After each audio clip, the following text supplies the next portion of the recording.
ഇന്ന് കിട്ടിയതേ കുറച്ച് കൊഞ്ചും കുറച്ച് കണ്ണനയിലായിരുന്നു കേട്ടോ. കൊണ്ടുവന്ന പാടെ 2 ചട്ടികളിലാക്കി ഞാൻ അങ്ങോട്ട് വെച്ചു. ഇനി ഇവിടെ നിൽക്കാൻ സമയമില്ല, വേറൊരാൾ എന്നെ കാത്ത് അവിടെ വെയിറ്റിങ്ങിലാണേ. എൻ്റെ അമ്മ ഉണ്ടാക്കി വെച്ച പുഴുക്കാണ് കേട്ടോ. ചേമ്പുണ്ട്, ചീനിയുണ്ട്, മുളക് ചമ്മന്തിയുണ്ട്, കട്ടൻ ചായയുണ്ട്. പിന്നെ ഒട്ടും താമസിച്ചില്ല, ഒരു പാത്രം എടുത്തു. നമ്മുടെ ചേമ്പും ചീനിയും എല്ലാം അങ്ങോട്ട് പെറുക്കി ഇട്ടിട്ടുണ്ടല്ലോ. ആ മുളക് ചമ്മന്തിക്ക് അതൊന്നൊരു ശകലം എടുത്ത് അതിൻ്റെ അറ്റത്തോട്ട് വെച്ചിട്ടേ ഗ്ലാസ്സിൽ കട്ടൻ ചായയൊക്കെ കൊണ്ട് ഒഴിച്ച് വിശാലമായിട്ട് കഴിച്ചു കേട്ടോ. ഇനി ഇത്തിരി പണി കൂടിയുണ്ട്. എനിക്ക് കുറച്ച് ലവലോലിക്ക് കിട്ടിയിട്ടുണ്ടായിരുന്നേ. നിങ്ങളിതിനെന്താ പറയുക?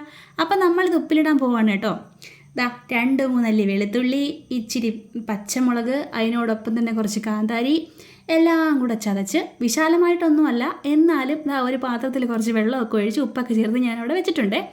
2 ദിവസം മുമ്പ് ഞാൻ കുറച്ച് നെല്ലിക്ക ഇതേപോലെ ഇട്ടിട്ടുണ്ടായിരുന്നു കേട്ടോ. അത് ഏകദേശം സെറ്റായിട്ടൊക്കെ വരുന്നുണ്ട്. അപ്പോൾ ഇത്രേ ഉള്ളൂ. ടാറ്റാ.